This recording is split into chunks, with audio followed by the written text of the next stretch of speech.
tourism dialogue, China Outbound and Inbound Decoded.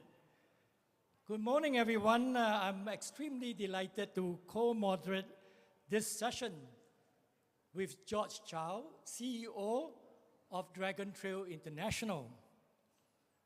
Good morning. Today we are doing something different. We have 2 moderators, 2 languages, and 2 sets of panelists, and having some AI assistance. The first time we are trying something like this, so if it doesn't turn out as perfect as you wish, please forgive us.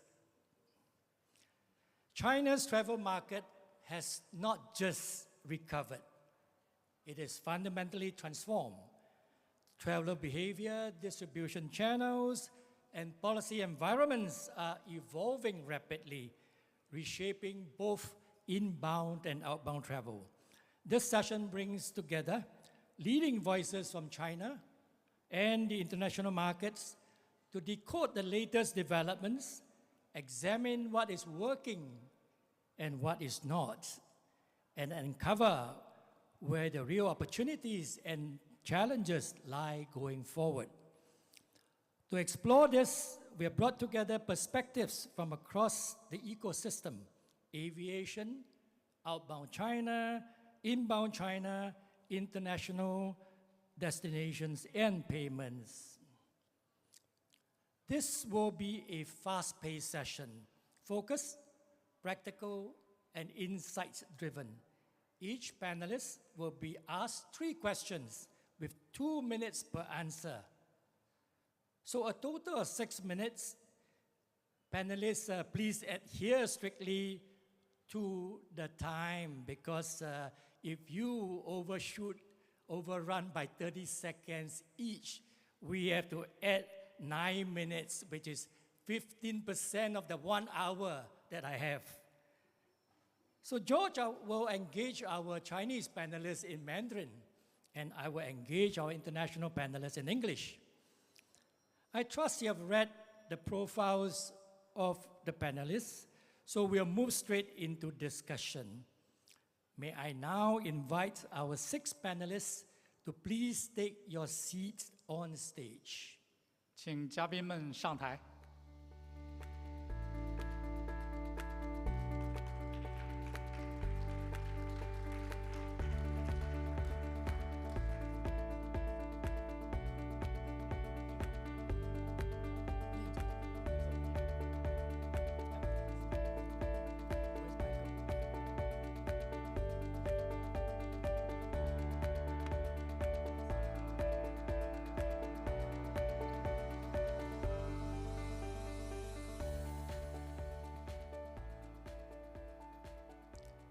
Now we have only an hour with so much to unpack, so let's dive straight in. Now let's start with a short video from Sanya Tourism.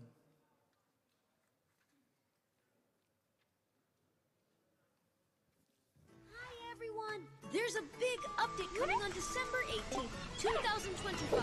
Hainan Free Trade Port's official launch of special customs operations. Today, let's break it down quickly and see what it really means. First, let's be clear. Closing customs doesn't mean sealing off the island. It means turning Hainan into a special customs supervision area with an even higher level of openness. The opening of First Line means Hainan can trade with the world more freely. This will increase the proportion of eligible duty-free goods from approximately 21% to 74%. The tariff items expand from 1,900 to 6,600, covering key areas like production equipment and raw materials. The control of Second Line means there are 10 ports that are within the Second Line, which are between Hainan and the mainland, applying precise classification management. It's like a safety net. Inside the island, it's all about freedom. Goods, capital, people, and data flow much more smoothly. Companies are encouraged most industries enjoy a 15% corporate income tax rate. Products with 30% value-added processing can enter the mainland duty-free. For high-end and urgently needed professionals, the part of personal income tax beyond 15% is exempted. The upgraded offshore duty-free policy allows more convenient shopping with products from all around the world. Hainan is investing heavily in tourism, modern services, and high-tech industries. These investments further extend and constantly upgrade the entire industrial chain. Hainan is becoming a key hub for economic cooperation between China and ASEAN, and an important link of the new Western Land Sea Corridor. Yangpu Port now has direct routes to South America, and data flows are more open. So, on December 18th, the Hainan Free Trade Port's special customs operations officially begins. Thank you. So why this video, you may ask? Simple. TIC. This is China. Not the China you read about in headlines. Not the China constructed by narratives. Just the China that exists. Vibrant, diverse, and waiting to be experienced. We'll hear more about Hainan and Sanya later. Now, this is the reality we are here to decode. So let's begin. Let's start with the big picture, aviation. So Meg Patel from OAG. Question 1. China is increasingly positioning itself as a global transit hub. Is this a new opportunity or a structural threat to traditional Asia-Pacific aviation hubs? Meg, 2 minutes for your answer, please. Okay, thank you, Sunwa. Good question, because this is something that gets asked quite repeatedly in different seminars or conferences. So we see it as an opportunity rather than a threat. And it's happening now, because if you look at the traffic distribution during this current war, we've seen customer preferences moving away, and China has benefited from that transit hub opportunity. So again, it's about new air service development, and the Chinese carriers are growing significant capacity on key trunk routes and region pairs. So we've seen China to Europe growing significantly because they've got that opportunity for them to fly over the Russian airspace, whereas the European carriers do not have that opportunity. So it's an opportunity for the Chinese airports, and whether it's tier 1 or tier 2 cities, to capture these, because China has built world-class infrastructure for that transit traffic to actually take place. So I think it's a great opportunity for China, and we'll talk more about that as we move through the session. So question 2 is on capacity redeployment. As international capacity returns, where is it actually being deployed? And what does that signal for key destinations across Asia-Pacific? So again, China is primarily a domestic traffic, so a lot of the capacity is deployed on domestic. Outbound international post-COVID has not returned to 100%, so there's a lot of shifts in terms of capacity and the way the airlines have moved a lot of that capacity out. So Southeast Asia, Northeast Asia has benefited from that, as well as Europe. So I think we've seen a lot of significant shift. Geopolitics has sort of played a bit of a role there in terms of the North American capacity, so that hasn't come back to its normal level. But what we've seen is outbound traffic has remained sort of on a positive upturn, but it hasn't returned fully. But a lot of other regions within Southeast Asia, Northeast Asia has benefited from that traffic diversion. So I think it's all positive from that angle. Thank you, Meg. And the last question for you is on connectivity and inbound conversion. China is expanding international air connectivity rapidly.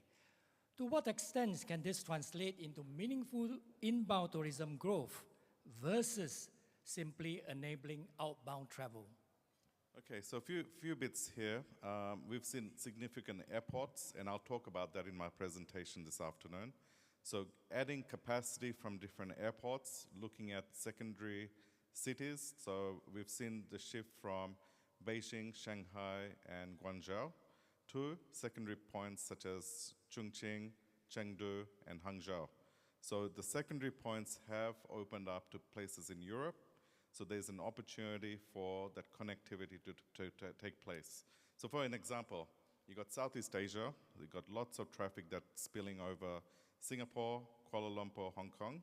So you can see an opportunity for the Chinese carriers to offer a lower fare to get people to fly through one of those transit hubs and connect the tourism boards, airlines and airports to work together as a collaborative strategy to actually bring inbound tourism into mainland China.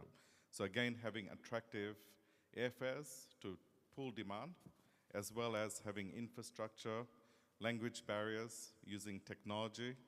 I think in technology terms, you can reduce some of that language barriers because you can talk and translate through different application. I've used different apps within China where I can talk to the taxi driver by converting English into Mandarin. So it's not much of a hassle to actually take those type of technology applications and improve some of those translation services and so forth. So I think there's a lot of opportunities that China has, and I think that will grow as we move forward, and we are seeing signs of that happening today. Thank you, Mac. 谢谢 Mac。下面呢，咱们分享一点来自市场的声音。先从这个宁总开始。疫情之后呢，这个中国的旅游市场，尤其是出境游，还是发生了蛮大的变化的。这个消费者的行程缩短了，预算减少了，还是说这个出行的这个选择更挑剔了呢？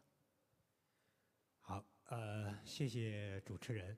那么，如果用一句话总结疫情以后出境游的特点和现状的话，那就是人数在减少，但是品质在提高。那么人数减少呢，其实有很多的原因。那么其中包括刚才所说的航班的原因，现在恢复也就在疫情的大概在45%，也就预测着我们的产品变少了。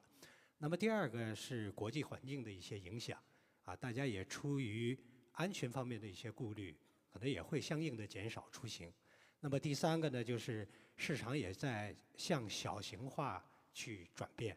那么原来的大团变成以家庭为单位的小团或者是散客这样的形式，那么造成的人数在减少。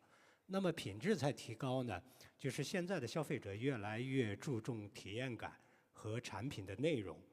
那么举一个例子，你比如说像现在市场上它卖的南北极这样的旅游产品，它的价格很高，日期很长，但是卖得非常好。好的，谢谢。那么第二个问题呢，咱们还是回答2分钟之内啊，咱们现在时间管理得非常好啊。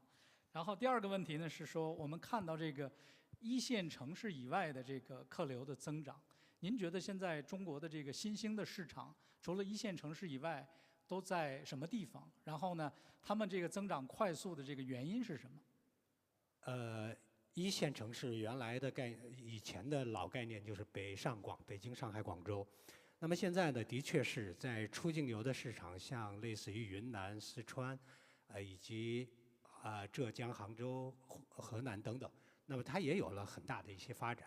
我觉得呢，第一个呢是随着生活水平的提高，人们有了出行的一个愿望。那么另外一个，这些地方原来也是一个很著名的目的地，那么我认为这很符合旅游强国发展的概念，就是我们既是一个目的地，也是一个好的客源地，那这应该是一个趋势吧。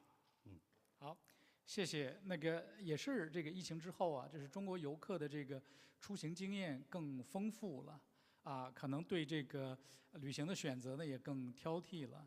那您觉得他们现在选择出行目的地的这个主要的选择的这个条件是什么？是价格的原因啊，是签证的便捷性啊，是安全的问题啊，还是体验啊，还是哪一方面呢？好，那么现在的消费者去选择目的地，我觉得更多的是从个人的感受去做选择。那么第一个就是是不是具备有吸引力，那第二个是不是友好，是不是安全，那么有没有他们非常有很好的体验感，我觉得这是一个主要的选择的原因。当然了，刚才所说的签证等等，这些也是一些因素。那么，所以在这里我也很希望我们更多的国家可以向我们免签开放，啊，那么这实际上也是一个友好度和好感的一种体现。那么只有这样的一个前提，我想未来中国消费者出游会越来越多。好，谢谢。好，谢谢宁总。前面呢，我们分享的主要是中国的这个出境市场。那么下面呢，也听一听这个入境的一些声音。咱们先从三亚开始，好吧？这个因为咱们国内的这个免签政策和开放之后的这个大力的推广，入境的增长呢是不错的。从三亚这个角度来看，您觉得这个目前的入境恢复情况怎么样？然后这个是哪些客源市场在推动这个入境的增长？我直接用英文回答可以吗？可以。好。用英文回答。可以，没问题。Okay, I'll answer in English for you better understand. Of course, the translation is awesome out there with the swings. So first of all, I really appreciate the question. Also appreciate the opportunity for being here today with you all. So from Sanya's perspective, what we are seeing today is not simply the recovery of the inbound tourism, but a broader expectation of the inbound tourism in Sanya. So following the policy environment is significantly more open at the moment. So following the special customs operations, what you have seen in the video, that actually Sanya enjoys a series of one of the most favorable visa-free policy in China, actually, with the Hainan Free Trade Port policy.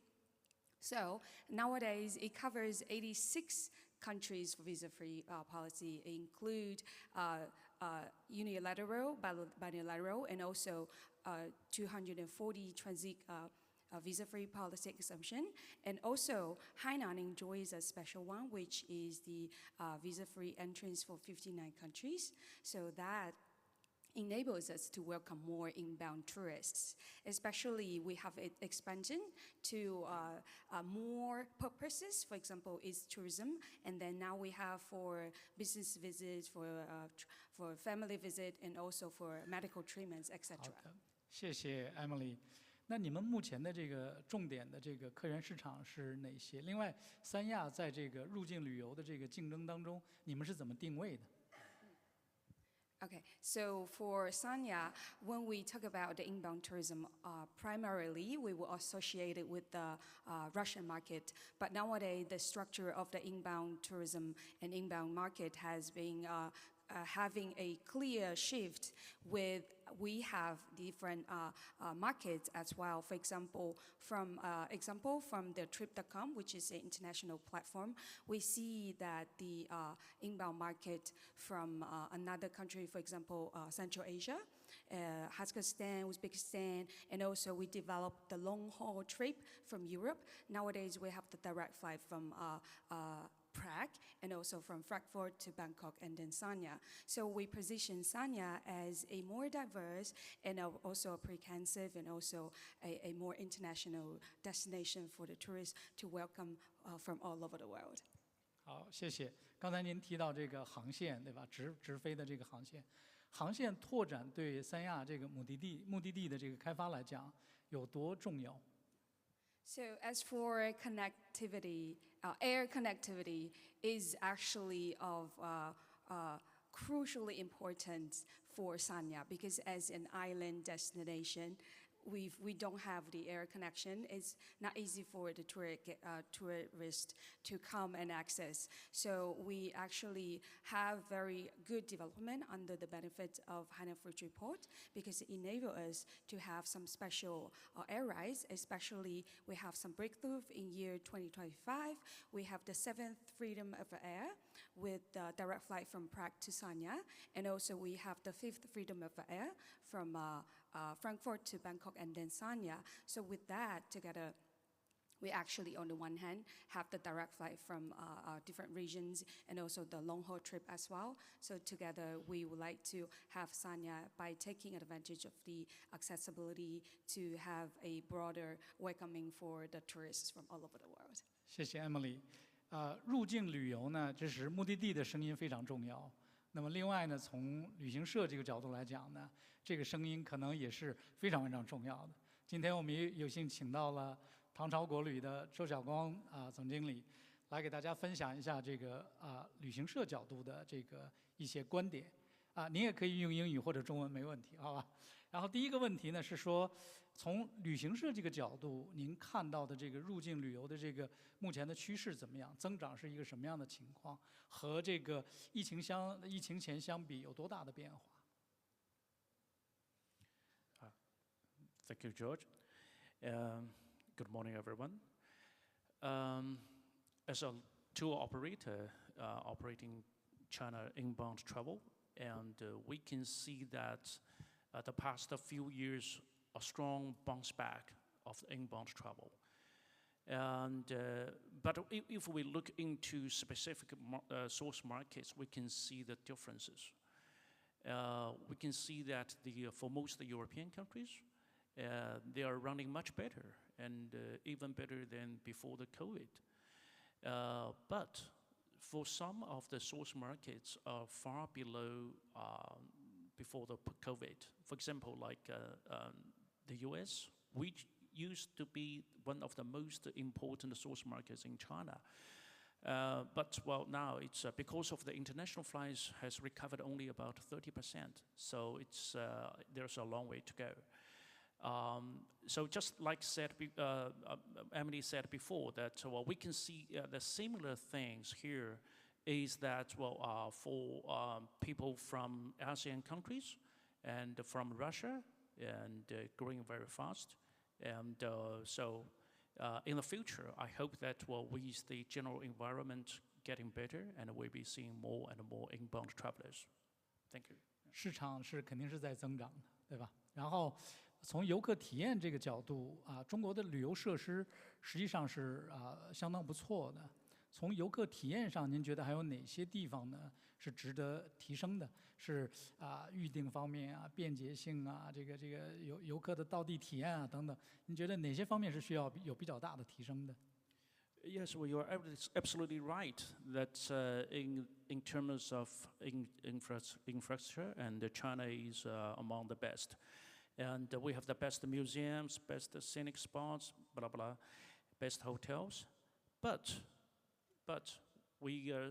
there's still something we need to improve. For example, like in some of the scenic spots, there are not enough foreign language signs to show the right things, the right directions, and not enough the language-speaking people in the hotels. And as far as I can see, nowadays the biggest challenge is that we are short of foreign language-speaking tour guides in China, particularly what we call small foreign languages. For example, like Spanish, Italian, German, and French. And because the COVID, and we have lost quite a number of the experienced foreign language speaking tour guides. So in this way, there is a long way to go. Yeah, thank you.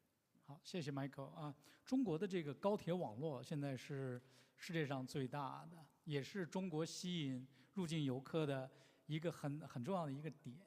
现在好像这个就是境外游客用高铁的这个比例呢，并不是太高您觉得这里边还有哪些障碍？是因为订票上的问题、进站的问题，还是语言的问题怎么能让高铁服务更多的这个入境游客？ Yes, indeed. Well, the high-speed train system, I would say it is built according to the needs of the domestic travelers.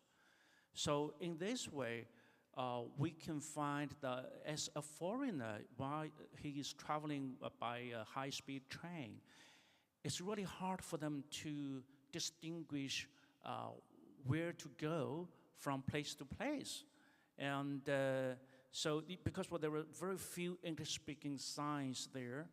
And the second is there is not enough room for them to put their luggage, especially for the long-haul travelers. But I would say the biggest pain point is the booking system.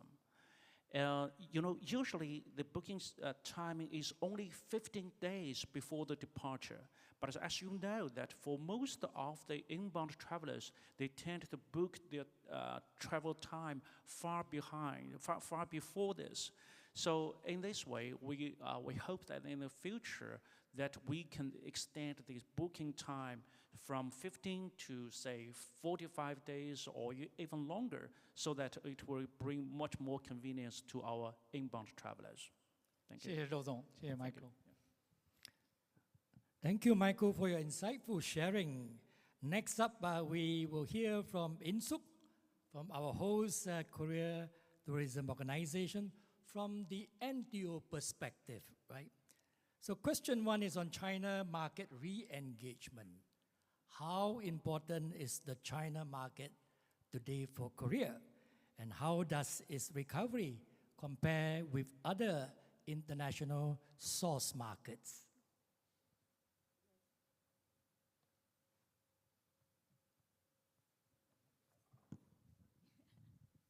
Yeah, thank you for inviting me to this session. I'm very honored to introduce about Chinese travelers to Korea, how they come together. So actually, China is definitely the most vital core market for Korea tourism industry. So last year, in 2025, we received 5.5 million Chinese tourists to Korea. And this is approximately 30% of the total inbound arrivals to Korea. And this is the largest share from any single destination.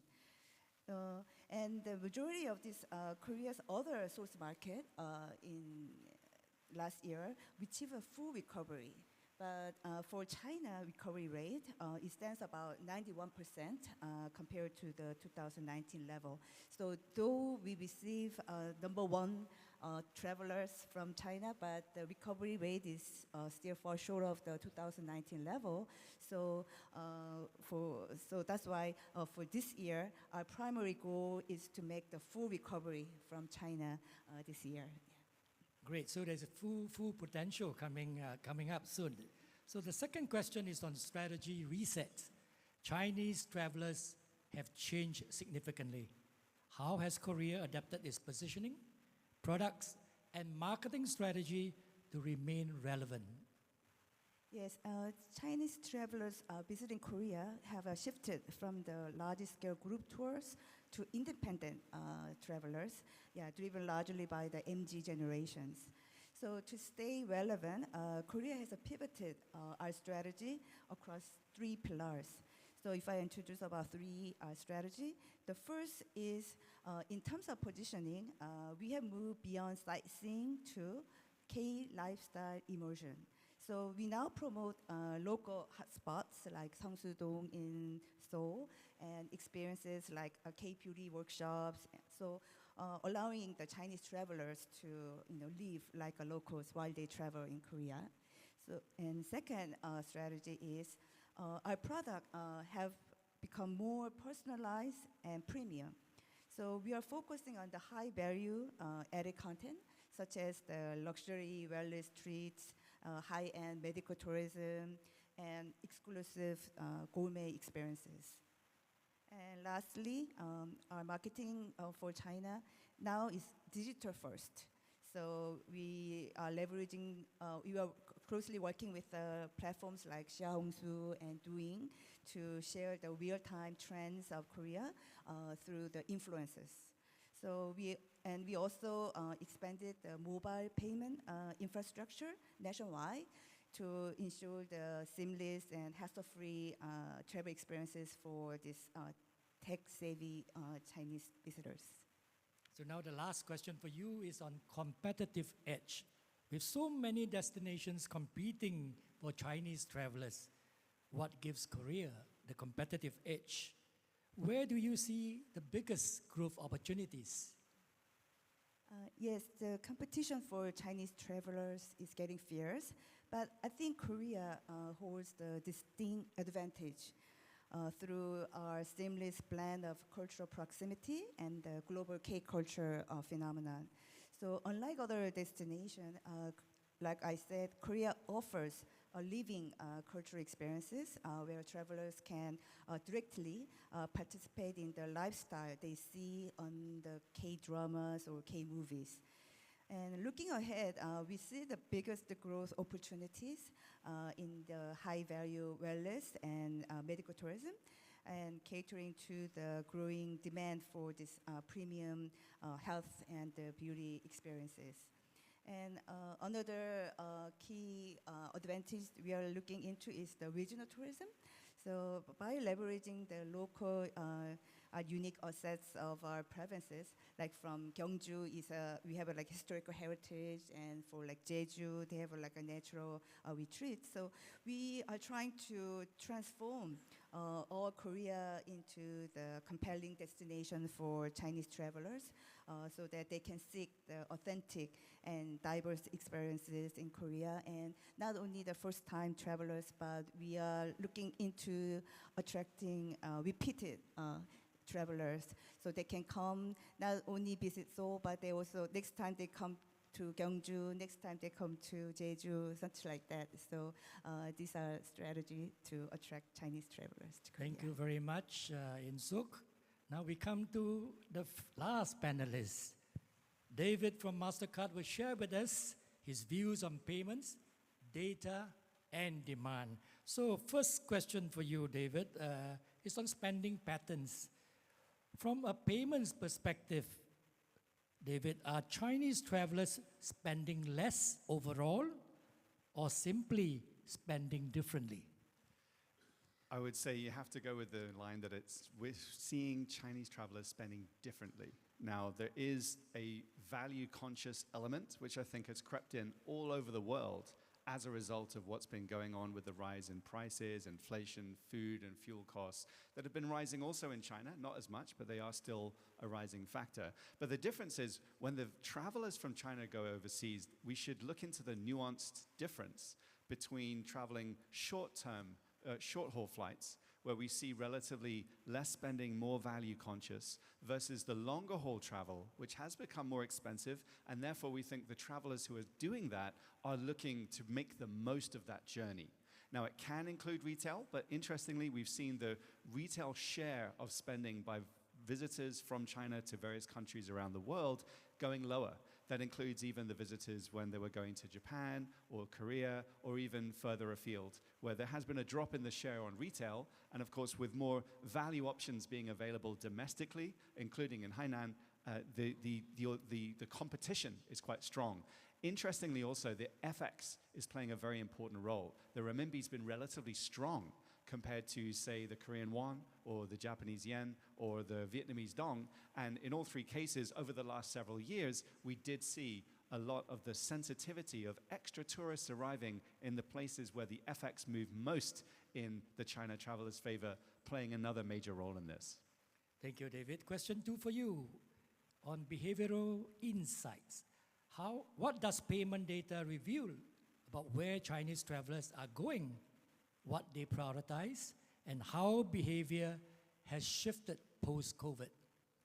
Well, I think the first thing we're expecting to see next is there will still be a very big role being played by Chinese travelers all over the world. It is still the #1 spender globally as an outbound tourist country, and we think it will maintain that position for many years to come, with the only rivals being elsewhere in the Asia-Pacific region, but over a much longer period, 10 or 15 years' time, we could be talking about the travelers from India heading in the direction of where we have been in the last several years or more in the case of China. Still a very long way to go there. Now, when we see the travel, it is much more experiences-led. For the younger travelers from China, we're noting also that it is also social media-driven experiences-led, and the emotion travel type being led as well. And interestingly, on the outbound front of, yes, the retail matters, but the price is very important. And I think of all the outbound markets where price sensitivity comes in, actually travelers from Northeast Asia, but particularly coming in from Greater China actually, are all much more sensitive when they're actually traveling around the world.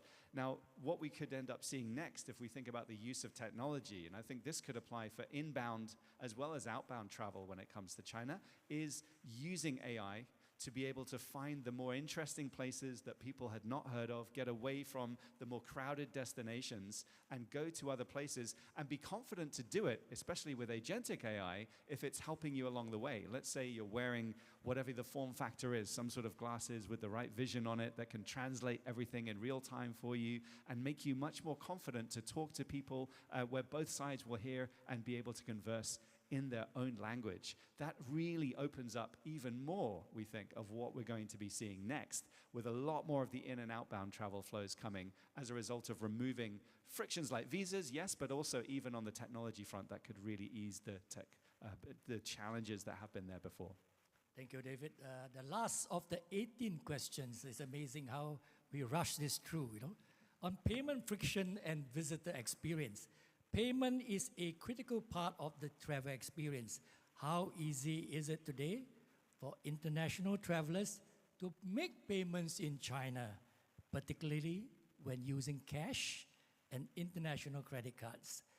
And where are the biggest friction points that need still to be addressed to improve the overall inbound visitor experience? So this has become a very interesting factor, of course, for us at Mastercard, given just in the last few years we've been granted our license to operate domestically, and we have been seeing a rise in the amount of acceptance points all across China, particularly focused on the tourism industry, because we know there is that big drive to see even more inbound tourism to help at a macro level to counter the large amount of the outbound spending that there has been in years gone by coming from Chinese outbound tourists. Now, interestingly, we have combined what's going on with direct credit card acceptance with also a pay-as-a-local scheme, where what we've done is partnered up with the big wallet names, with Alipay, with WeChat, to be able to use the credit card, let's say of a foreign traveler, as a source of funding inside those wallets, so you can use the QR system all across the country. And suddenly you open up to tens or hundreds of millions more acceptance points everywhere, giving the confidence for travelers to know when they visit, don't worry about whether you need to bring any cash or transfer any cash. So many people have never even seen a banknote, never mind used one or need to use one, and therefore using the form factor of what is being used locally is also becoming increasingly easy for any travelers coming in from abroad, all the way down to even using transit systems as well. So actually it has become increasingly easy to be able to visit China and to pay when you get there, because we know that there's nothing that can be more frustrating for visitors trying to go somewhere, they want to pay, they have a means they thought would work, and then it doesn't. What they want is that all of this to be relatively seamless. And I think you combine that technology story that I mentioned earlier with the ability to also make the payments and to then discover where you want to actually go, you get a very powerful positive story that can emerge that makes all of what we've been talking about before of seeing even more of these travel flows, more of people discovering and loving even more places they had never even heard of before as being a big story. And actually, just literally overnight, we just published our global travel report looking into this story about the impact of AI on traveler demand. And interestingly, for the group of AI subscribers we looked at from the US when visiting Europe, they were over-indexing in all these very interesting places. I recommend checking out the website for it, where you could see that this was places that were literally found because the AI had helped them to find it. And it's not the cliched places, it's not overcrowded, but they're very interesting and different. And I think this is something we're already seeing evidence is getting used all across the Asia-Pacific region, and absolutely would include China as well. Thank you, David. So that is really very reassuring, right? And then for me, it's nice to know that cash is still king, right? So those of you who have cash and not wanting to use it, give it to me. Yeah, I can use it. Yeah. So now we have completed our 18 questions, rapid fire style. Now, it's about time to hear from you guys, right? You have heard from everyone sitting here. Now let's do a quick sentiment check with all of you in the audience. Just 2 rapid fire questions. First, on China outbound. China outbound meaning Chinese travelers going overseas for the next 12 months. By a show of hands, who expects high growth, medium growth, and low growth over the next 12 months? So let's start with high growth. How many of you believe that China will have high growth for outbound travel? Show of hands. Wow, not very many. So you guys have got little confidence about China outbound. Never mind, let's move to medium growth. A little bit more, not too bad. How about low growth? Yeah, low growth or no growth? 1? Okay. So you know, yeah, we need to talk to you. Okay, so that's on outbound. What about inbound? Now let's look at inbound, right? High for inbound growth, high growth for inbound China, significantly more than the outbound. How about medium? Medium, just a few. What about low? Also a couple. So anyway, you know, here are the experts. You are the experts. So let's wait for the market to develop. Yeah. Now, while views on outbound remain a mixed, confidence in China's inbound is relatively much stronger, largely to the government policies. A very positive signal indeed for the future of the China travel market. What we have heard today reflects both momentum and complexity. China's outbound is evolving, driven by new traveler segments, new cities, and new behaviors. China inbound is reopening with strong policy support, but still working towards a fully seamless international experience. The opportunity is significant, but success requires adaptation, speed, and the right partnerships. And one thing very, very important to bear in mind if you are engaging the China market, China is not just market-driven, it is also very policy-driven. Remember that. To succeed, you must also be highly responsive and adaptable to policy shifts. Over to you, George. Sunhua had mentioned from the very beginning that we want to do something a little different today. So you've been seeing, I've been looking on my phone throughout the session. I'm not trying to be impolite. I'm actually monitoring my AI agent, who is, first of all, doing this translation you're seeing in real time, depending on if we're speaking Chinese or English, it translates into the opposite language.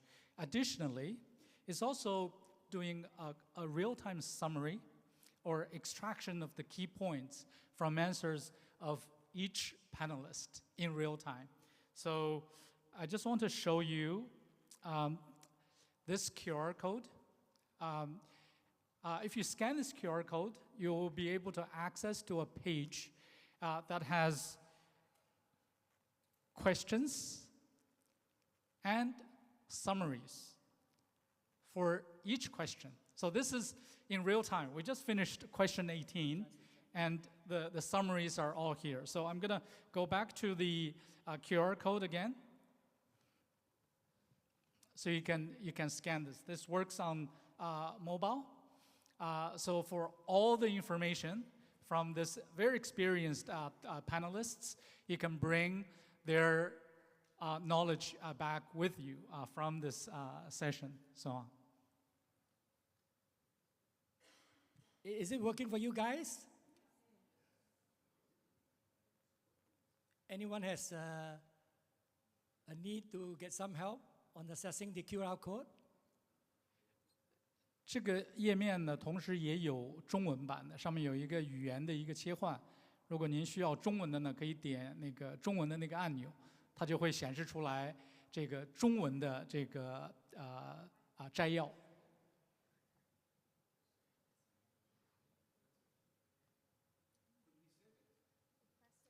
Of course, you can share the link to your colleagues if you want. You can bookmark the link. We'll keep this live for at least a couple of weeks.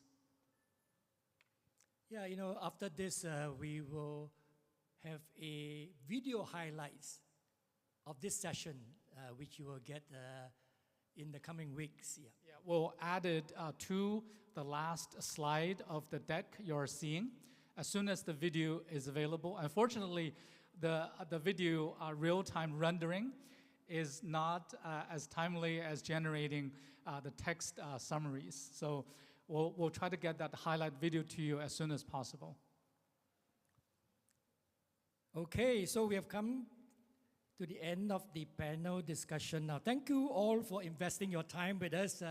We hope you found this session valuable and worth your time. Now, I want to end with a group photo. I think all of you have been so good to invest your time. Anyone? There's a question? Hand raised, maybe a question. Is there a question? Or?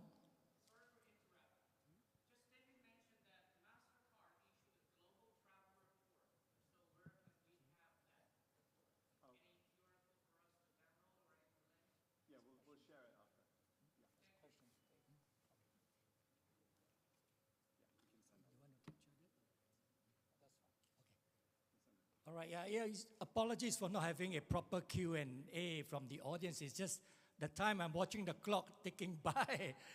It is really quite stressful sitting up here looking at the clock. Yeah. So now shall we have a group photo up front? Where's the cameraman?